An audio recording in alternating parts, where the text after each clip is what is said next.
Hello, everyone. Welcome to the AnimusKellen podcast. I'm joined here today with Bonray, going over the end of the season and the end of the year. Hello, it's me. I'm Bonray. I'm waving at you, but you can't see it because this is a podcast and not a video. Correct. And we could just start off the podcast with going over the end of the season with like PR players. I don't think this season we have any new like players for contention for PR, Uh, unless well, I think technically we do because Gunjoshi was not active last season, that and is he correct. probably is in the running. And then everyone else it's about the same, right? Let me take a look here. Because right now for the top 20 we have like three Oh or four man, people who don't qualify because they're either not from here or they haven't entered enough stuff. Gajoshi played Uh, so much. he did. He started going to things regularly again. And then Emo Lord Especially started LFG. playing more. Technically Noel, but I haven't seen them play for like the past couple weeks. I'm pretty sure Noel isn't like actually from here, right? I might Actually, have I wouldn't know hallucinated that. that. 'Cause I might have hallucinated that, but I'm pretty sure Noel was traveling. that makes sense. It's only been to three otakus. Yeah. Oh, actually, Imlo actually probably has enough entries to Nope. qualify for PR, right? He Because he has needs. one, two, three, four, five, six. No, he needs six weeks and eight tournaments in total. So Ah, he oh, would I need didn't to know. I didn't know about the eight tournaments part. When did that happen? last season? I remember asking about it and it's like you need to Six. have 6 weeks and then eight tournaments. Okay. Well, there we Uh go. But if he enters, I'm not sure if roller coaster counts, but if he enters like another atonement or otaku, he should be fine because it's like no, he That needs would be two about more. seven. Yeah, Yeah, he needs two more. you need to. Okay. And Well, I mean, it's then it's up to him if he cares about that. I think somebody brought up Johnny being able to participate for PR. Let's see how many he entered. One, He's also two, in the emo three, lord or four, MLO five, range. six. I mean, I guess it's technically possible, right? Yeah. I He, think he has one, two, three, four, five, six. Yeah, he has six entries, but I don't think he wants to enter anymore. yeah, I think and then what do we got? Haru actually might have enough. Oh, never mind. Haru definitely does not know. He only has two for the season. I must have dreamt up all these tournaments that happened. Well, it's because he goes to stuff he just doesn't enter. So you probably just see him a lot, but he doesn't actually enter the bracket. Huh. So I guess well, that leaves us like I don't think KH can actually make enough to enter because he can't go to anything but atonements and Um, two more atonements and he still can't make PR attendance. yeah. I mean, I think whatchamacallit, the attendance might be a little bit nebulous. Where I'm sure if they really need to like fudge Yeah, the rules on that, they will. But who knows? Who knows? I think Um, what's gonna happen is what happened last time is where there just wasn't enough data to really conclude people to be in PR. Yeah.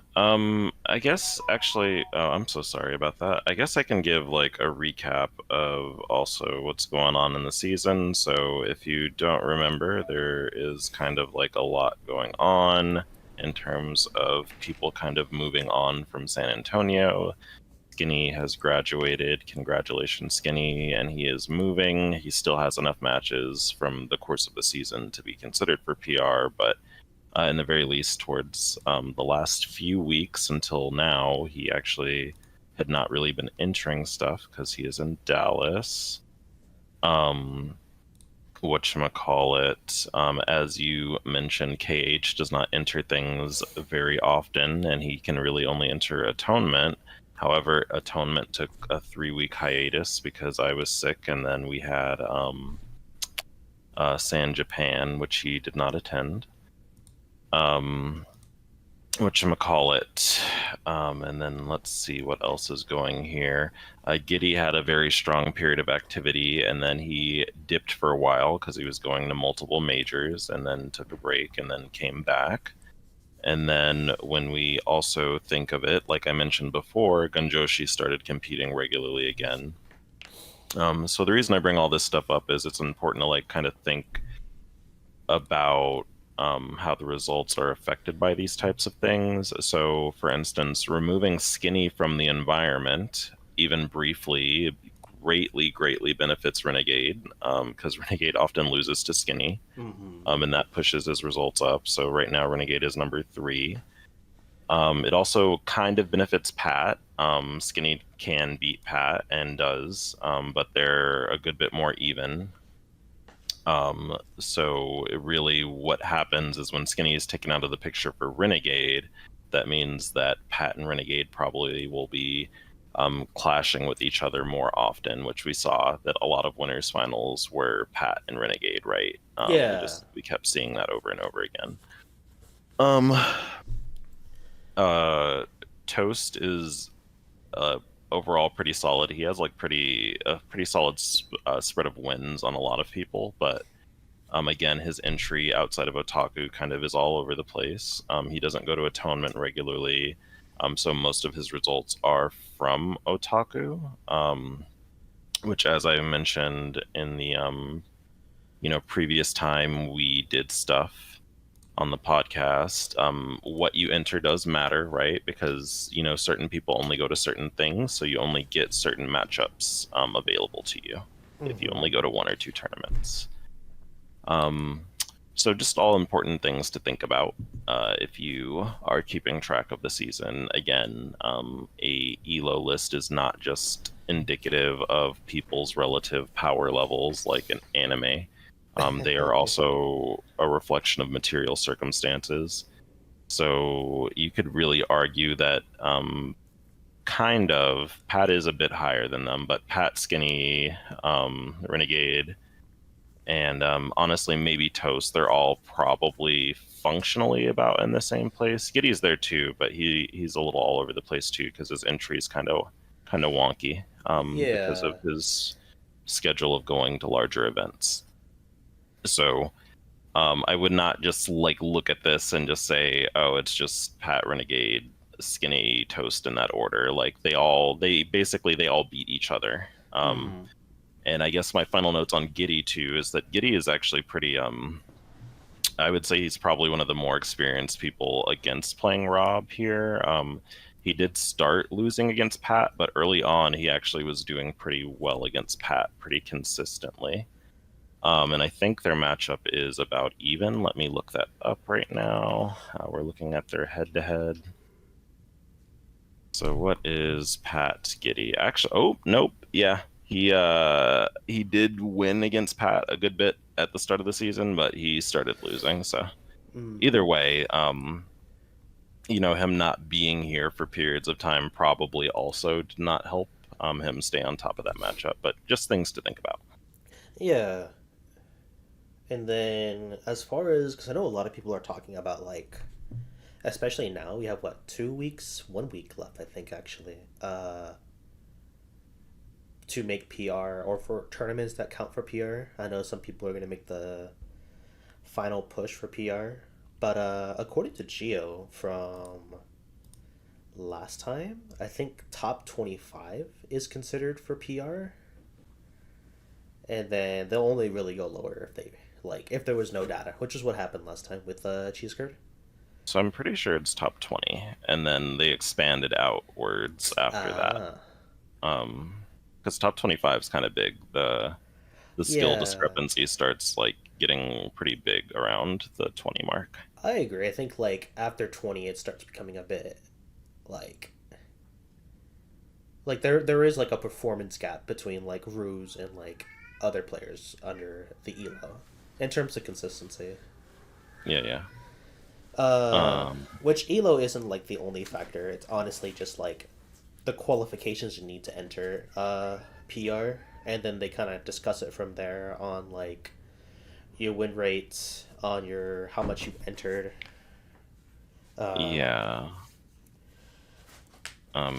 So as a reminder, if you either are new or forgot, again, when you're in the top 20 pool, what starts mattering more is your head-to-heads against other people in that top 20 pool and the amount of things you enter. So, um, like, let's say, like I mentioned before, some of these people are pretty similar in overall performance. However, what is probably going to determine the actual ranking of people is not necessarily their win rate, but the consistency of their positive head-to-heads. So, for instance, Pat and Renegade, I know for a fact, are functionally about even, but I think Renegade has one up on Pat right now. So they would probably go ahead and look to see how much more, or pardon me, to compare them, they probably would look at the other people below them to see who has a better win rate on the other people that are lower than them. So, for instance, they would compare, okay, what's your win rate on Skinny? What's your win rate on Giddy? What's your win rate on Toast? And if it is whoever has the more positive one overall for multiple people, probably would be the person that they are more likely to consider ranking higher. Yeah, win rates are actually, or like the head to head is what they generally call it, is pretty important. And I noticed recently people have talked about, like, someone gets a bad loss in the bracket, and it's like, well, it's over for me for PR. When in reality, like, so long as you're not, like, consistently losing to that person, like round one or round two of winners losers, that only really affects your elo. Like, head to Yeah, head only it really doesn't matter. matters only when, like, after like three sets, that's when it starts mattering.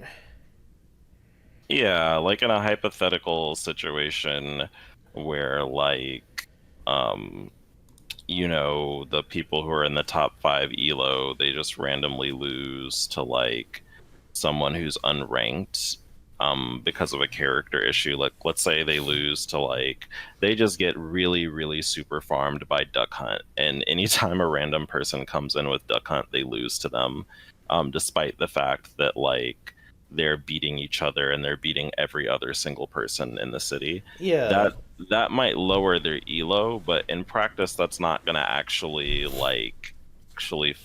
mess with their actual PR rank that much, unless they are like basically even with another player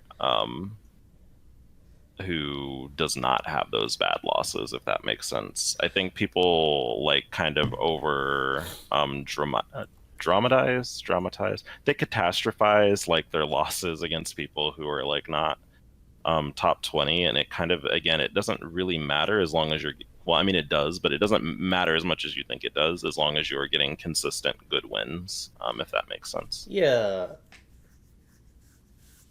but that's pretty much everybody in contention for PR, and the only new person that came back, which isn't really like new, but he's coming back, is Ganjoshi. Hmm. Uh, we're gonna have a new season coming up. What, in about 4 weeks after the off season, and we might have, because we have gotten new players, right? Hmm. But it wasn't like, and I'm gonna use people as an example, like Rouge, G Meister, Flutes, and a couple other people that like popped up and started doing relatively good when they entered. Uh, I don't know if we'll have another batch of newer players like that. I mean, I see it as just being inevitable. I think some people will start automatically doing better over time, just almost the inverse of what I've talked about before. So some people start out doing very well, and then their elo kind of evens out because people start figuring out that matchup.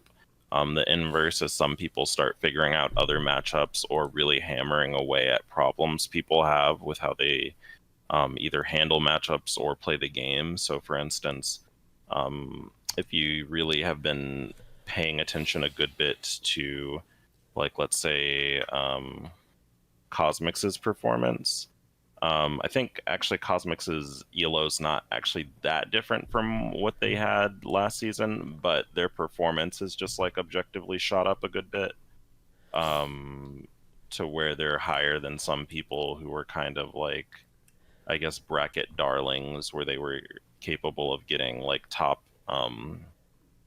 eights at like a large otaku, but Cosmix just like walls a lot of people out of that. Mm-hmm. That's kind of an example of someone not only getting better, but people not really learning how to deal with playing against that matchup, and them being able to capitalize on that. So it's like they're simultaneously getting better, and then other people are not getting good enough to deal with it.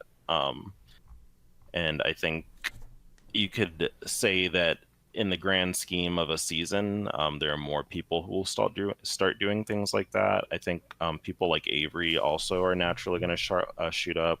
Tech Effects is actually also a really good example.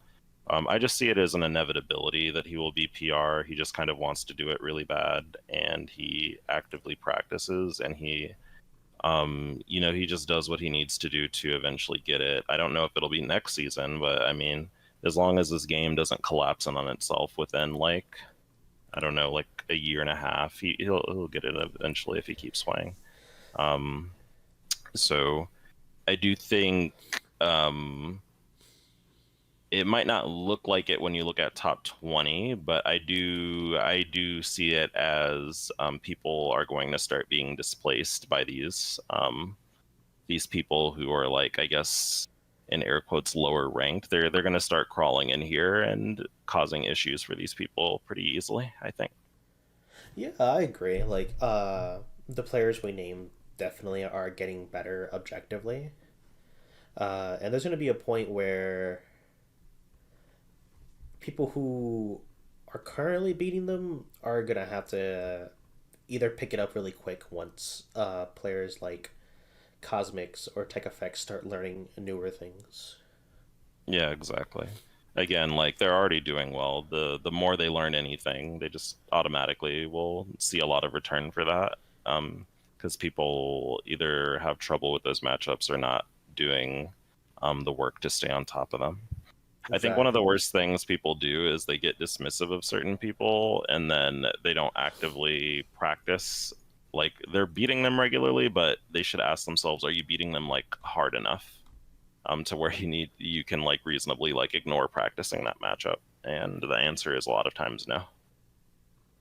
Yeah, it's actually a good point. I don't think enough people, how do I put this? Like, when they're dismissive, it's usually because they're like, I lost because, like, if they do lose and they're dismissive, it's usually like, I lost because I got cheesed or I lost because I don't know the matchup. But they don't really, like, put the time to really figure out why they lost. Yeah, So, exactly. Like if you're feeling like you got if you're losing in a last hit, last stock situation, it's like, well, why are you even in that situation? Like, what is going on in that matchup where it is so fundamentally hard that it's that even, where you're not yeah. like staying ahead of them? But, you also brought up about the game in like a year and a year and a half because I know right now we've been playing this game for like what It's like been a about 4 or 5 years. yeah, and now what we don't know if there's a Smash Six, but like as we continue for the next couple of years, we will be playing Smash Ultimate. Uh, and we haven't really had talks about the game dying. I mean, we've had people joke about it, but like comparatively speaking, we have a lot of good things going on. And I know we talked about it and with other people too about how good our locals are, how good the community we have comparatively to like other states and subregions. Yeah, yeah. I have a lot of mixed feelings about this. I do I objectively admit San Antonio is like a really good scene in terms of like, I think people underestimate the fact that a lot of these players who were not friends from high school actively hang out with each other and are friends. That's like kind of weird. What do you mean? I um didn't understand that part. like the fact that, like, let's say cheese curd and Bori like hang out and they have like a gap in age that is like, not like gigantic or problematic, but they have a gap in age. Hmm. They didn't go to high school together, they just go to the same tournaments, and then like they talk to each other and are friends. You know what I'm Yeah, saying? yeah, That's not really super normal. In my observation, people do make friends through Smash, but a lot of people are just very guarded or only really hang out with like certain cliques.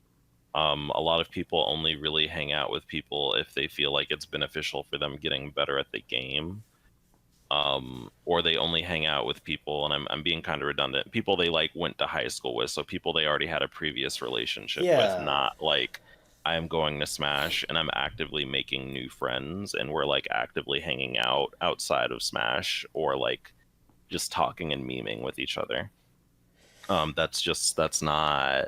That's not how a lot of scenes operate. A lot of them are very clicky, where there's just like very, I mean, and SA has clicks too, but where like only people basically only interact with people they were already friends with, or hmm, people that they become friends with to gain something from it, because they don't either have the social skills or see like the need to really make friends with people they compete with, which is fair. yeah. I mean, I agree completely because like, uh, I get to hear about a lot about the other locals, not only like other cities in Texas, but like the Pacific Northwest, the Midwest, and about how people are kind of, how do I put it?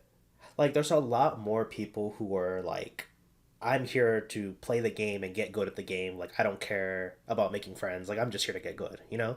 Uh, Yeah. which is valid. I think it's valid if people want to do that, but like, you can't, like, that kind of sets you up to get and cause a lot of issues with other people. And there are scenes where there's a lot of what's it called, like passive aggressiveness, and you're just being petty. Like there are people in other regions who are just like petty and will like make offhand comments.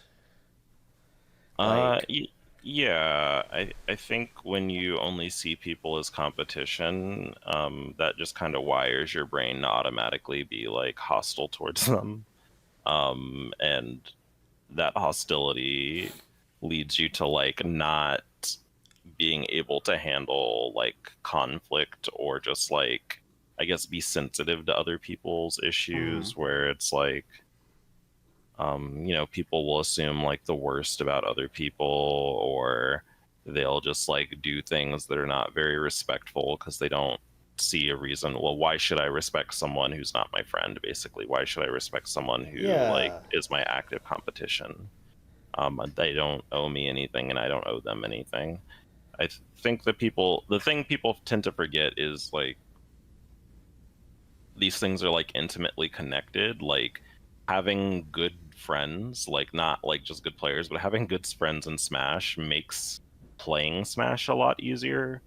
Because you just get like a lot of support that makes it easier to, for one, compete regularly, and then two, also like if you decide to travel and go to bigger things, having a group of people to go with just makes it a lot easier.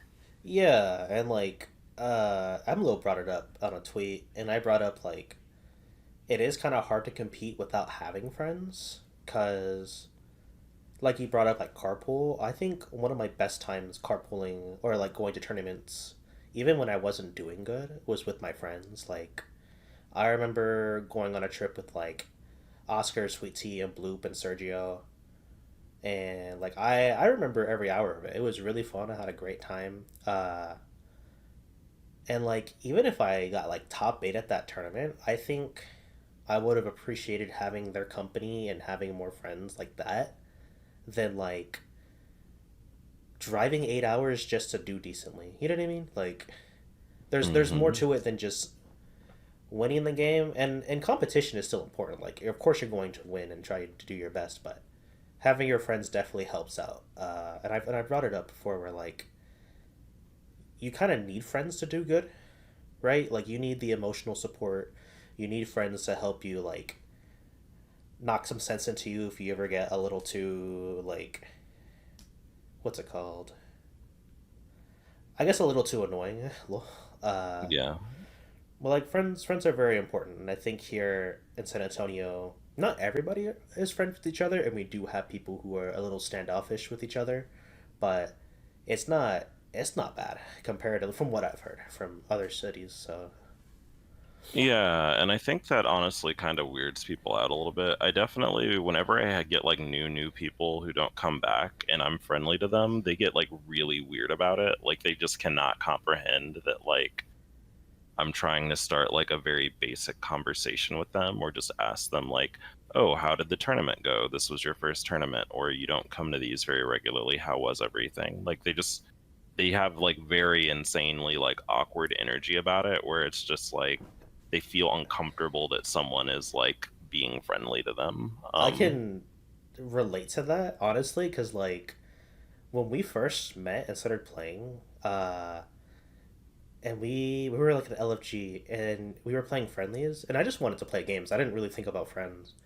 And you were like, "How was your day today? Like, did you go to work and do all this stuff?" And my brain is just like immediately defensive, of like, what does this person want? They're just trying to find a weakness and like find like a hole inside of me to like abuse. And like even with tiramisu, like when she was nice to me, my brain was just immediately like on the defensive of like, why are you nice? Like people aren't nice in competition, or like making friends is like not dangerous, but you kind of set yourself up sometimes to get your feelings hurt when making friends. Mm-hmm, mm-hmm. So I definitely understand why people are like that or like surprised at first, but I think that's also just like a life skill to kind of like make friends. Yeah, I mean you don't have to be friends with everyone, but um I think people don't recognize you have to do actual active work to like cultivate an environment for you to do well in, if that makes sense. Like, I think everyone has this idea that like you just force of will make yourself better at things. But I promise you, like, if people are really, really like actively hostile towards you, like not like, oh, they're being annoying because they think I'm carried or they think I'm not that good even though I'm placed highly. Like people actively like literally bullying you, it makes it just very, very hard to compete or do well. Yeah. Um, and if you don't have friends or a welcoming environment when you compete, it is very easy to not like really achieve your potential. Some people think, oh, well, I'll just get better because I'll just like want to show everyone how good I am because they're all haters. But it's like, I promise you, when you do that and you like crash and burn in front of a group of people who are already making fun of you, it is very hard to like keep that up. Um, Yeah, because it's like at any moment you literally like are fighting off the vultures. Like if you lose and people are wanting you to lose so they can talk shit because they're like they're actually being kind of evil like that, then like you can't power through that. Like that's really that's really hard. I don't think anybody can really power through that. Yeah, like maybe for a bit, but it's one of those things where, if people really, really, really don't want you somewhere and they are doing everything they can to do make sure you don't have a good time, it's very easy to just not want to compete anymore.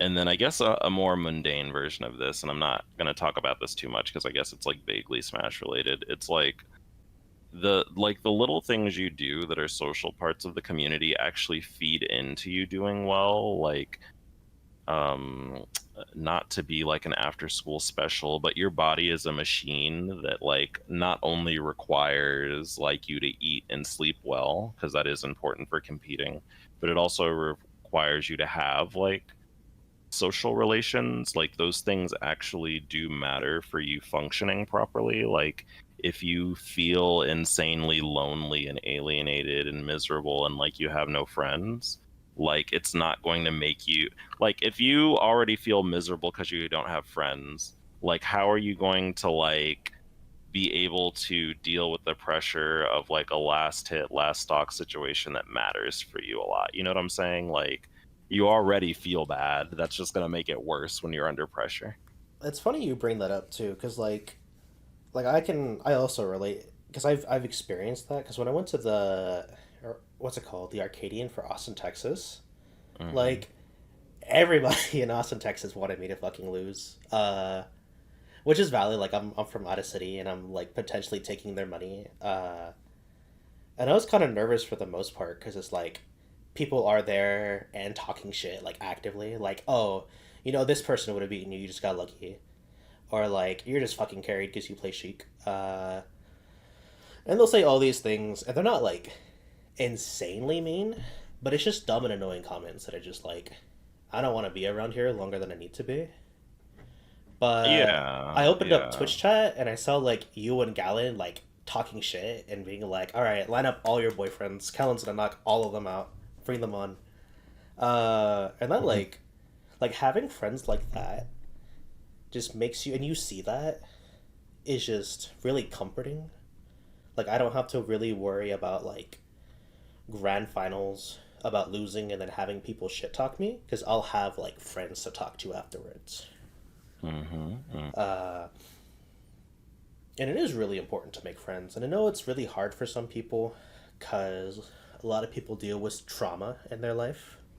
So when it comes to opening up with themselves or working on issues they have, like it requires a lot of effort and not many people really want to do that.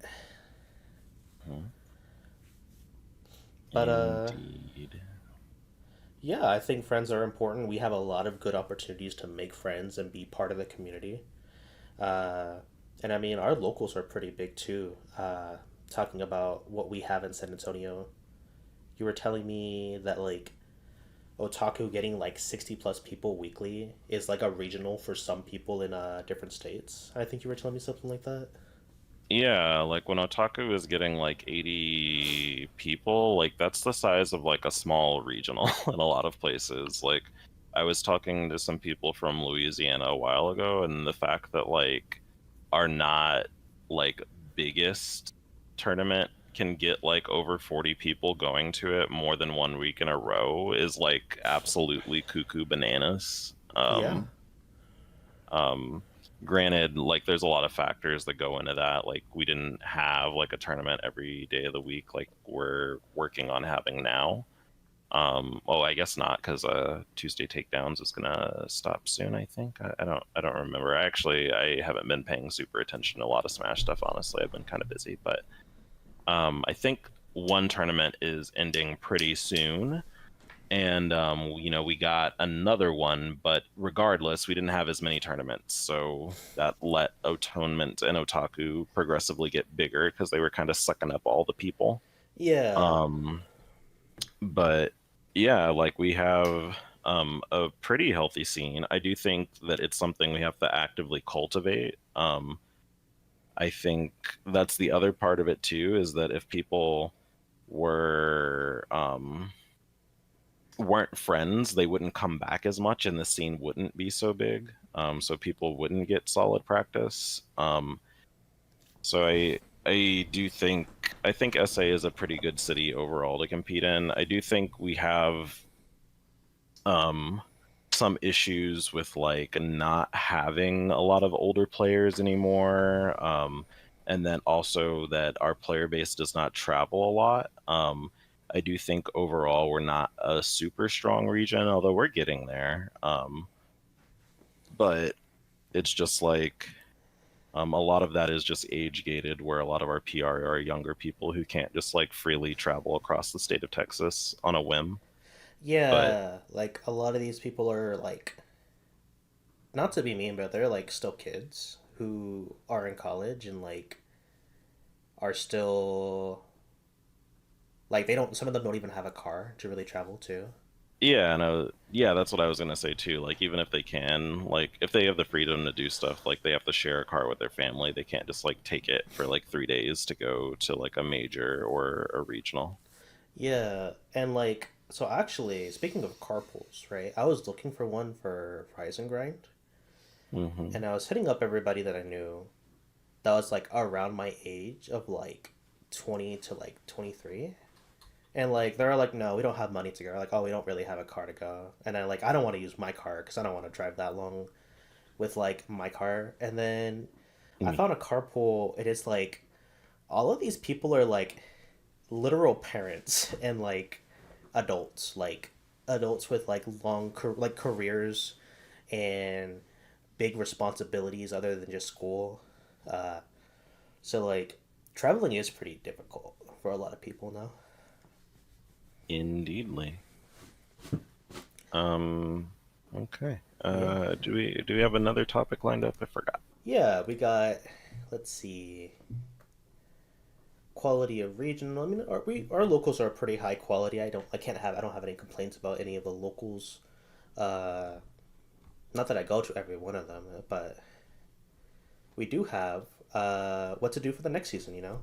Uh, a lot of the newer players like G Meister, Ruse, Flutes, and people that kind of came on with that group have been competing for about a year now, and they're gonna be entering into the new season, and they've learned a lot. Like they all legitimately have learned a lot, not only in the game but like as in competition and about themselves.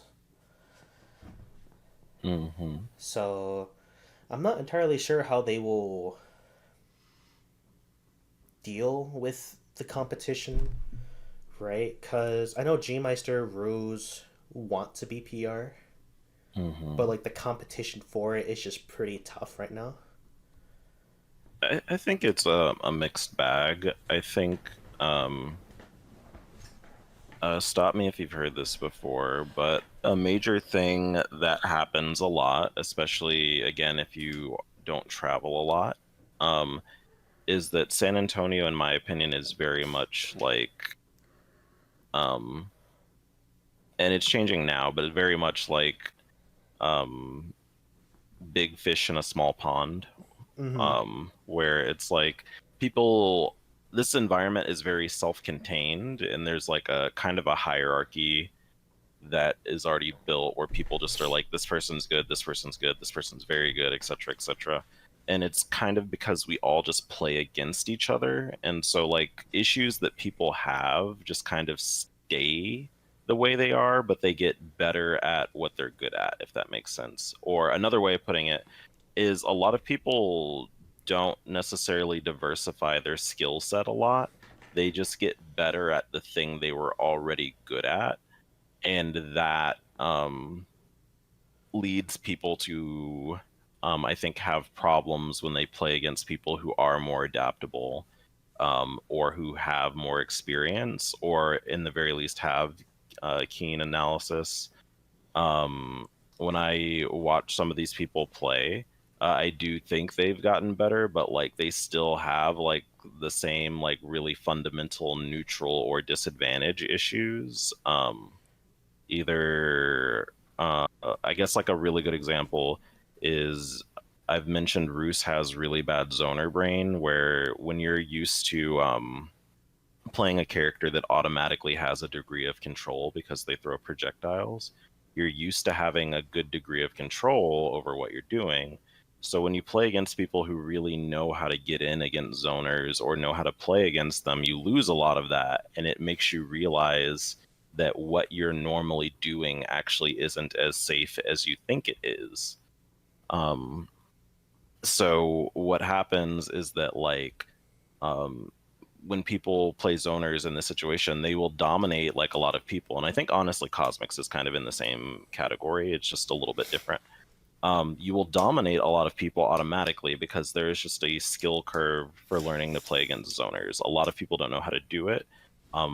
The way Ultimate is designed as a game actually makes it harder to play against zoners because the movement in this game is very sticky, and if you are not playing a character that is very high reward the instant you get in, you are basically going to be playing 5 years of fucking neutral against someone, and you have to be ready for those zoners to also have like horrible burst options that will blow your face off if you mess up once you get in. But regardless of that, the main point here is that they have a skill set that matches what their character does and they're good at it, but there hasn't been a diversification of those skills. Like, do you know how to play well when you are just constantly on the back pedal? Do you know how to play well or handle your disadvantage well to minimize how much people are beating you up? Do you know how to mix up your setups? Do you have multiple different types of approaches, or do you have one flow chart where if it works, it works, and if it does not work, then I just automatically am starting to lose? That's just something to think about. And those issues specifically aren't even unique to like Roos. I just was using him as an example. They're pretty common throughout SA, where people just have certain bad habits that never get punished. And so as a consequence, they hold on to those bad habits and they don't necessarily grow that much as a player because they focus on other things. So that's one of the other reasons why I say it's kind of hard to actually gauge people's skill, because what really happens is that people have, like, let's say very high stats in one thing, like let's call it rock paper scissors. People will have very high stats in scissors, and so they'll just fuck up paper automatically. But like if someone is a rock person, then they just kind of can't deal with that, and then they flub, and there's nothing they can really do about it, or they Yeah, just do very suboptimally against it. that's actually a really good analysis, and that's something that I've noticed a lot too recently. Cause when I started playing again, because I took like a 2 or 3 week break because of work, and when I was getting back into the game, I was kind of struggling, so I had to figure out like I had to like refigure out people a little bit, and Hmm. I've kind of noticed that a lot of people have a flowchart or like this game plan where if this game plan doesn't work, they don't really adapt. They just try to make the game plan work, and they just try to brute force it basically, which isn't really good if it's not working. Uh, and a lot of people do have these glaring weaknesses that don't really get punished until either someone from out of city comes in or until they go out of city. Because, like, we've talked about this before, I think, on the podcast, where, like, when someone tries to, like, camp or play a very passive playstyle, they'll get, like, really frustrated if you play passive back and they just don't know what to do because they're used to people just going in. Uh, Hmm. like, I could probably look at the list of the players from, like, 10 and below and, like, tell you straight up, like, what everybody's issue is and what they try to, like, fish for.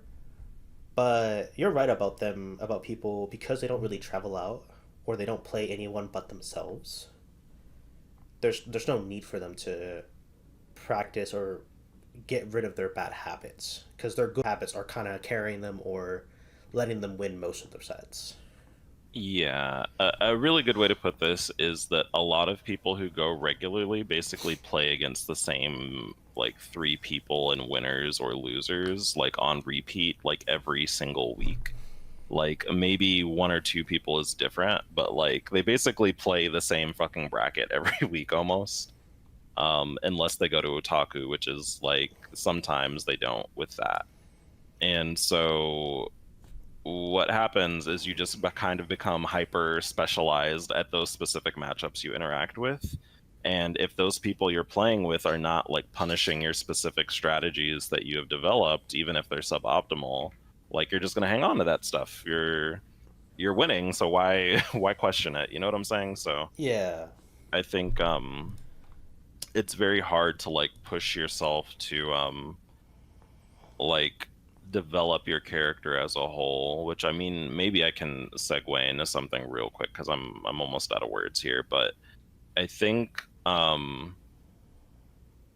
this goes back to what I mentioned with people kind of like subconsciously prioritizing winning, which is very good. Like you obviously you need to win, but they don't necessarily like think of Smash in a very holistic way where they need to fully develop their character to deal with different situations. They kind of are putting out like immediate fires where it's like, okay, well, I'm immediately losing neutral to this, so the solution is for me to start like camping to deal with it Mm-hmm. because that like lowers my risk of being hurt. But they don't understand that like they're only engaging with one piece of the puzzle of their character and they're neglecting other pieces of it. So the way I tend to see characters and I guess the game is that each character is a puzzle where you have kind of a knowledge of like what the whole picture for your character is supposed to look like, but you need to figure out how to arrange the pieces to make it that coherent whole. A lot of people have like certain sections of the puzzle fixed, like let's say if it's a real puzzle, they automatically know to grab all the pieces for the corners because those are easy to figure out. People will do that with their Smash characters. They'll, learn specific setups. They'll learn specific kill confirms. They'll learn stuff that's kind of easy to figure out that has high reward, but they're not going to like be grabbing those centerpieces that like are more technical. To use Mute's words, they don't go for the more esoteric knowledge of their character to build up that conclusive knowledge. So like for instance, a while ago I asked someone, if they knew how to attack cancel back air as Cloud, who benefits from that a lot. And they were like, what is that? And I was like, that's very like that's not bad that you don't know it, but also it is bad that you don't know that because it's like if you're hyper fixating on these other problems and you don't know like basic tech that like makes your character operate more smoothly, there's something going on with how you like kind of conceptualize the game and your problem solving. Like you're not really learning to control your character very well. You're just kind of learning to solve very specific problems your character has, and that ends up biting people in the ass a lot later. And I think that's one of the things that you can really see when you watch people who are like legitimately like good is that they know how to like deal with like not only a shit ton of situations, but their character just moves very, very smoothly, even when they're not in control of them, if that makes sense. Like they can always position their people where they need to be, and they can always implement movement solutions to solve neutral problems. And I think a lot of people here don't necessarily have that fine control of their character or kind of like awareness of resources their character has. Like even like very little things like knowing to save double jumps or knowing to when to save air dodges. I think kind of like is like lost knowledge because people are so hyper fixated on either like this is how I fucking kill people. I just do the same thing over and over again until I kill them. Or they're hyper fixated on like, okay, I have to not lose. So the way I don't lose is I just don't interact with people. You know what I'm saying? Mm-hmm. But yeah, that makes all sense to me. I'm not sure because I have people already telling me those kinds of things. Um, Mm-hmm. I know that kind of information's pretty hard to. Well, it's not really hard. It's just unfamiliar to grasp. Uh, so hopefully throughout the off season, people can either ask more about that or maybe look within themselves to figure out what that means. And then if they don't, luckily, I don't know when I'm gonna do it. I'm working on a boot camp. I'm probably only gonna like do maybe 4 people at a time max, but I'm looking at doing like a little program to like basically make sure people like really understand like basic stuff of the game and are able to implement um, things to kind of solve very common neutral problems. I think the biggest thing is learning to play against zoners because sorry, I'm gonna keep this brief. Have you noticed that like every time people talk about shitty characters, they always like put a bunch of zoners as like shitty characters, but at the same time, those characters always clap people up at locals. Have you noticed that? If you're Yeah. listening still, if you're this deep into the podcast, if you're still listening, and the reason for that is what I'm talking about is people don't have that fine control of their characters and knowledge of resource management, to where they can deal with that. So like if you're playing against a zoner, you need to know your approach opportunities and know that camping someone whose whole skill set involves camping does not usually work unless you very specifically know how to dismantle their camping. Like it doesn't work. Like why would you corner yourself against someone who has a projectile that can either shield break or shield stun you until into a kill confirm? Like that doesn't make any sense. Yeah, and Um like you can continue, yeah. yeah, so we're we're gonna work on that basically because the what the team league revealed to me is that like every single person who either does not play a character that can ignore what zoners do or just like is like legitimately good, they do not know how to play against zoners. It is like either that zoner throws or they are like just mashing foreheads at each other. But it like I'm not, this is no shade to anyone, but the fact that Toast's Tink and Cosmic's Zelda like absolutely plowed through multiple sessions of crew battles is like very indicative that like a lot of people don't know how to like approach characters that are throwing shit at them. Yeah. And I think when you learn that, it gives you better control of your character as a whole, not even just in the zoner matchup, but just like as a player. I agree. I did kind of notice that too, and I've tried giving advice where, like for Cosmic specifically, where I'm telling people like, okay, don't put yourself in the corner to like camp out the projectiles because they hurt a lot and they're gonna kill you. Like if you put yourself on ledge while Zella's center stage and you're like trying to be around that, that's a good way to lose. Like that's a good way to lose your stock early. And I was trying to explain to some people that like you kind of need to like take space back. Like if you are center stage and you're far away from Zelda and Zelda's in the corner, then you're winning comparatively to you being on ledge because you can Yeah, give up exactly. space and then have more opportunities to get to close it. But like you can't dash back on ledge. Uh, and a lot of people I've noticed do end up putting themselves on ledge a lot just because they don't know what to do, and that's generally what happens because they don't know what to do. Which just isn't anybody's fault really. It is pretty hard and it's very scary to like try new things in bracket. But Yeah. and then some people would give bad advice like uh, I've had people say like, "Oh, you need to camp out Zelda. Like you need to out camp Zelda," and it's like, no, you don't. Like you as like unless you're a zoner that can like beat the knight outright, like you should not be camping Zelda. Yeah. I mean, you can play patient against her. That's like that makes sense. Like you need to wait for her to waste like her resources for you to go in.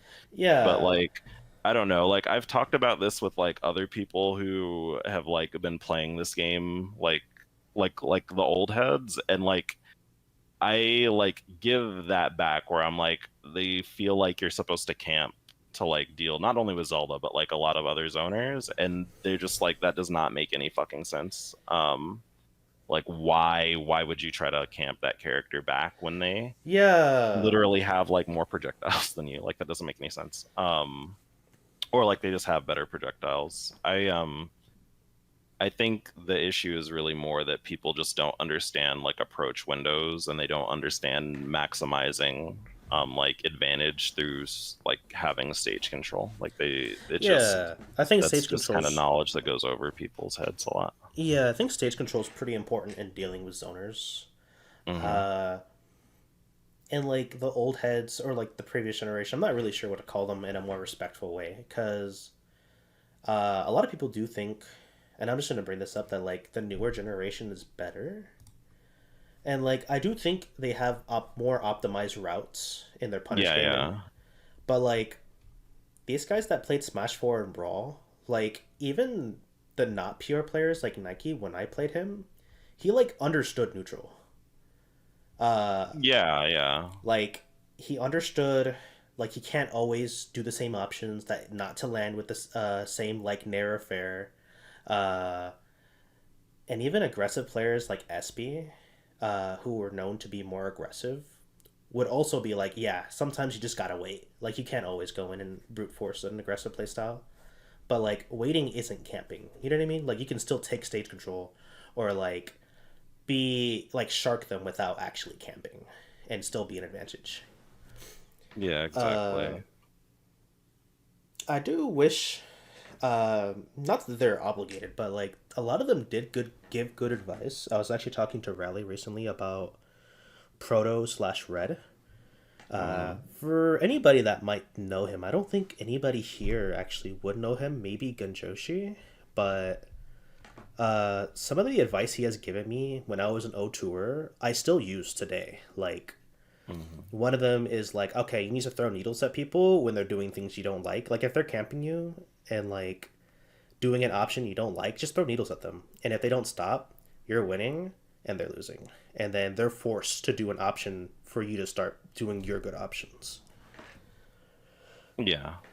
Um, I mean, I agree with everything you say. I think people like, I think people who grew up playing this game, like they have learned like good ways to be optimal in it in terms of like maximizing your reward for like the amount of effort you put. So like a good way of putting it is they just like can figure out like what is this is kind of mean. They can find out like the most annoying effective thing they can do that does not require that much like brain power to accomplish. Like they will just Yeah. keep doing the same thing or setup over and over again, but it's like a good setup to like be spamming basically.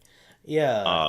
But like little stuff like just having minute character control or like keeping track of like stage control very well, or knowing how to cover your own landings. Like, I think that they struggle with stuff like that because Ultimate just kind of lends you to want to focus on very specific stuff at the expense of others.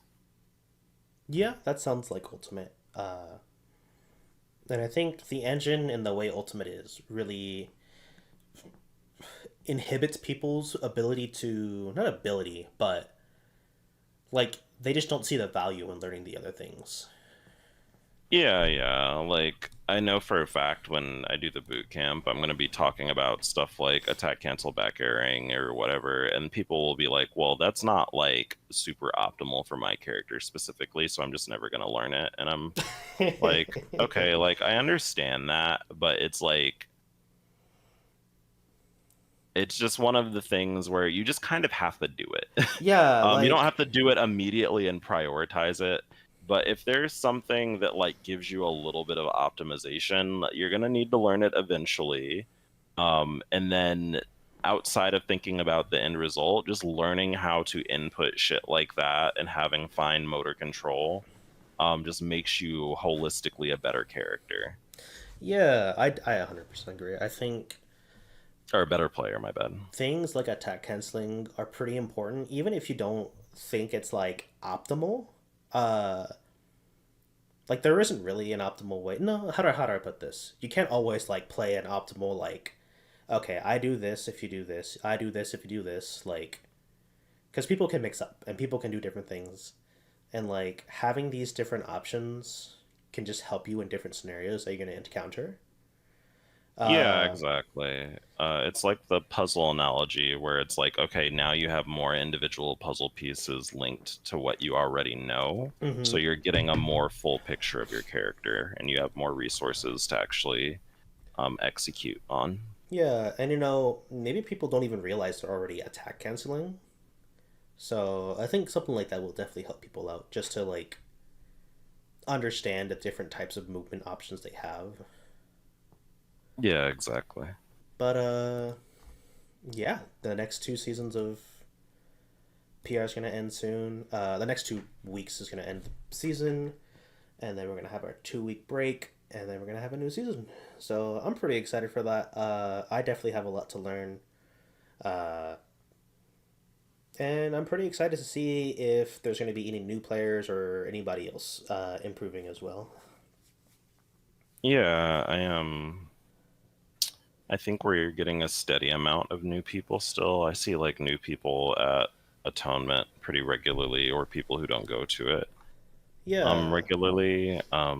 Actually, there are some little kids that go to Atonement, and I saw they started going to Otaku because I was looking at the bracket, and I was like, man, they got kind of far for that's um, cute. That's good to how see. experienced they are, and also like the fact that they're probably like less than 12 years old, both of them. So that's very interesting. I mean, honestly, like some of the things in Ultimate, you don't really need to be a certain age to really like. We talked about like there was a 6-year-old that like knew how to grab out a shield. No, that was freaking Hayes's little brother Yeah, knows how to shield grab, and he's like probably like just barely not a toddler anymore. Like that yeah, is so crazy. That's so like crazy to yeah, me. Like why is this like little kid like shield grabbing me over and over like they again? I don't understand that understand it. like something's not safe, like not safe on shield, and they're just like grabbing it and then they do a punish. Like that kind of shit's like not that Ultimate's like super easy, but like you That can just takes like some awareness to like yeah. the fact that you're even shielding at that age is kind of crazy.